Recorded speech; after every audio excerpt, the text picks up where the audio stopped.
ایک انسان پریشان ہو کر اپنے بیوی بچوں کی ٹینشن اپنے دماغ میں رکھ کے اور گھر کا شور اپنے دماغ میں سیٹ کر کے پریشان ہو چکا تھا۔ اتفاق سے گھر سے باہر نکلا، گاؤں کے ہی پاس میں ایک دریا تھا۔ دریا کے کنارے جا کے بیٹھ جاتا ہے اور تھوڑی دیر دریا کو دیکھنے لگتا ہے۔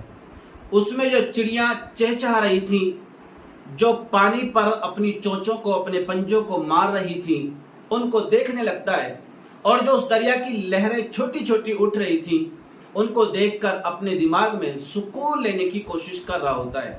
اتفاق سے ایک بندے کا ادھر سے گزر ہوا اور وہ غالباً اس بندے کا دوست ہی تھا۔ اس نے پوچھ لیا کہ بھائی کیسے بیٹھے ہو؟ اس نے کہا کہ بھائی گھر میں بہت زیادہ ٹینشنیں ہیں، بچوں کا بہت زیادہ شور ہے، اس لیے دماغ کو سکون دینے کے لیے دریا کے کنارے آ کر بیٹھ جاتا ہوں تاکہ دماغ کو کچھ سکون مل جائے، اس شور و غل سے مجھے ایک بچنے کا راستہ مل جائے۔ اپنے دماغ کو سکون دینے کے لیے دریا کے کنارے بیٹھا۔ اس کے دوست نے کہا کہ بھائی ایک کام کر، اگر تو سکون چاہتا ہے، کلی طور پر اس شور اور پریشانی سے بچنا چاہتا ہے، تو قریب کے گاؤں میں ایک بڑے پرانے حکیم صاحب ہیں، تو ان کے پاس چلا جا۔ اس نے ایک مشورہ دیا کہ تو ان کے پاس جا، تجھے بہترین مشورہ دیں گے اور ہو سکا تو تیرا بہترین علاج بھی کر دیں گے۔ اس بندے نے اپنے دوست کی بات کو مانی اور دریا کے کنارے سے اٹھ کر پاس کے گاؤں میں حکیم صاحب کی بارگاہ میں حاضر ہو گیا۔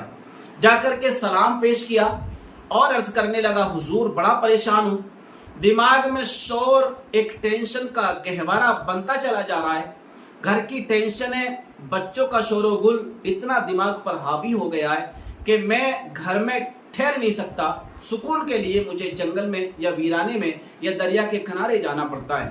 اتفاق سے حکیم صاحب جو تھے بڑے ہنردار تھے، بڑے تجربہ کار تھے، انہوں نے اسے پرکھ لیا، پہچان لیا، اور پہچاننے کے بعد میں کہنے لگے کہ اگر میری شرطوں کو مانے تو میں تیرا علاج کرنے کے لیے تیار ہوں، اگر مانتا ہے تو مجھے بتا یس یا نو۔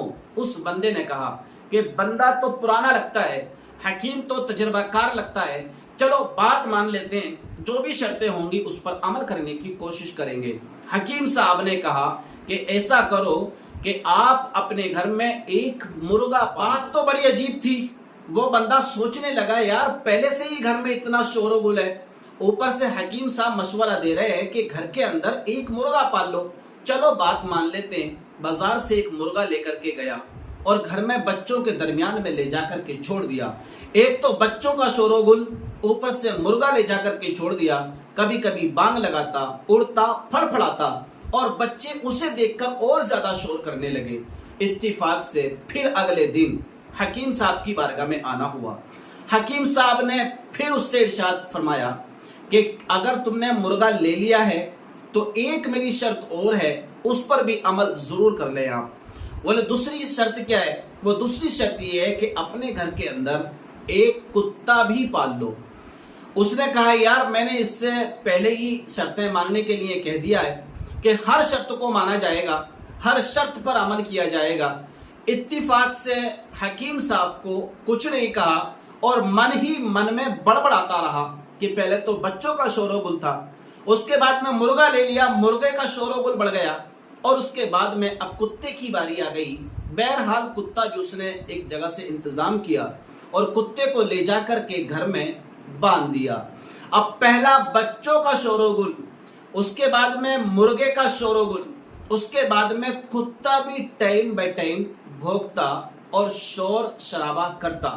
اب تین پریشانیاں، تین شور و گل، اب انسان کا دماغ بالکل پریشر میں آنے لگا، ٹینشن بڑھتی چلی جا رہی تھی، کانوں سے جھنجھناٹ کی آواز آنے لگی۔ اگلے دن پھر حکیم صاحب کی بارگاہ میں حاضر ہوا۔ حکیم صاحب نے پوچھا مرغا خرید لیا؟ بولے ہاں صاحب مرغا رکھ لیا ہے۔ کتا لے لیا؟ بولے ہاں صاحب کتا بھی لے لیا ہے۔ بولے ایک کام اور کرو یار، گدھا اور لے لو۔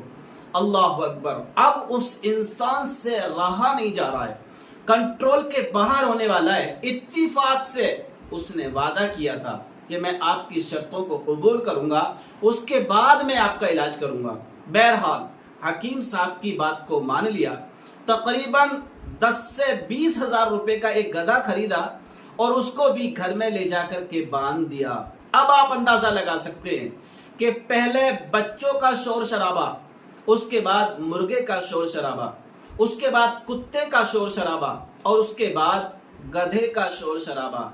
अब तो जो आसपास वाले भी थे ना, उनकी भी नींदें हराम हो गई, उनका भी सुकून छिन गया, उनका भी चैन खराब हो गया। अब बंदा फिर परेशान होकर के जब आसपास के लोग ताने देने लगे, आसपास के लोग शिकायतें करने लगे, फिर बंदा अगले दिन हकीम साहब की बारगाह में आया और हकीम साहब ने उसकी बातों को सुना। सुनने के बाद में कहा कि एक काम करो, आप गधा बेच दो। अगर लोग परेशान हैं, आसपास के लोग आपको शिकायत कर रहे हैं, तो आप गधा बेच दो। बहरहाल उसने जितनी कीमत में गधा खरीदा था उसकी आधी कीमत में गधे को बेच दिया। अब जब उसने गधा बेच दिया, नुकसान तो उसका हुआ 10-5 हजार रुपए का, लेकिन उसके दिमाग में थोड़ा सुकून हुआ। देखिए, मेरी बातों को तवज्जो के साथ सुनिएगा। अब जब उसने गधे को बेच दिया, उसके दिमाग में 20% सुकून आ गया। अगले दिन फिर हकीम साहब की बारगाह में हाजिर हुआ और कहने लगा कि हुजूर, मैंने गधा तो बेच दिया है। बोले कुछ सुकून हुआ? मोहल्ले वाले शांति से रहे? कोई शिकायत करने तो नहीं आया? बोले नहीं, मोहल्ले वाला कोई भी शिकायत करने नहीं आया और मुझे भी थोड़ा सा गधे को बेचने की वजह से सुकून मैसर आया है। बाबा जी ने कहा, हकीम साहब ने कहा कि कुत्ते को भी रवाना कर दो, कुत्ते को भी छोड़ दो। अगले दिन घर गया, उसने कुत्ते को भी छोड़ दिया। मेरी बात को तवज्जो के साथ सुनते रहिएगा। उसने कुत्ते को भी छोड़ दिया और जब कुत्ते को छोड़ दिया, फिर 20% सुकून उसको मिला। फिर अगले दिन हकीम साहब की बारगाह में फिर हाजिर हुआ। हाजिर होने के बाद में कहने लगा कि हुजूर, मैंने कुत्ते को भी छोड़ दिया है, उसको भी फारिग कर दिया है, उसको भी रफा कर दिया है। अब हकीम साहब ने कहा कि ऐसा करो, जो तुम्हारे घर मुर्गा है उस मुर्गे को भी ज़िबा करके खा लो, उसकी दावत चला लो। अगले दिन घर आया, मुर्गे को ज़िबा किया, उसका खाना बनाया, बच्चों को भी खिलाया, खुद भी खाया। अब मुकम्मल तौर पर फिर 20% उसको सुकून मैसर आ गया। गधा बेचा, 20% सुकून मिला। कुत्ता भेजा, उसको 20% सुकून मिला। अब मुर्गा भी काट लिया, फिर उसको 20% सुकून। फिर हकीम साहब की बारगाह में हाजिर होता है, अर्ज करने लगा, हुजूर, गधा भी बेच दिया, हुजूर, कुत्ता भी रवाना कर दिया, हुजूर, मुर्गा भी ज़िबा करके खा लिया। अब सुकून आपको मैसर हुआ। कहने लगा, हुजूर, मुझे आधे से ज्यादा सुकून मिल गया है। आपने समझी इस बात को? आपने अंदाजा लगाया इस बात का? देखिए, जब सुकून पहले से ही ऑलरेडी 20% था या 40% था, लेकिन आपको बहुत ज्यादा लग रहा था, तो कभी कभी ऐसा होता है, देखिए, परेशानियां थोड़ी लेकिन हम उनको बहुत बड़ा बना लेते हैं। हमारा दिमाग उनको बहुत बड़ा बना देता है। जब बच्चों का शोरगुल था, परेशानियां कम ही थी ना, शोरगुल कम ही था ना, सिर्फ बच्चे शोर करते थे, लेकिन आपके दिमाग ने इतना उसको बढ़ा दिया, इतना उसको बढ़ा दिया, तो आपको घर छोड़ना पड़ा और सुकून के लिए सहरा में दरियाओं के पास आपको जबकि सुकून की तलाश में आप घर छोड़ के बाहर निकल गए, जबकि इतना ज्यादा शोर शराबा नहीं था। लेकिन जब मुर्गे का शोर प्लस हुआ और कुत्ते का शोर प्लस हुआ और गधे का शोर प्लस हुआ, तब आपको लगा कि शोर किसे कहते हैं, शोर गुल किसे कहते हैं, परेशानियां किसे कहते हैं। जैसे जैसे एक एक शोर कम होता गया, आपको सुकून मिलता गया, तो पता चला इंसान का दिमाग अपने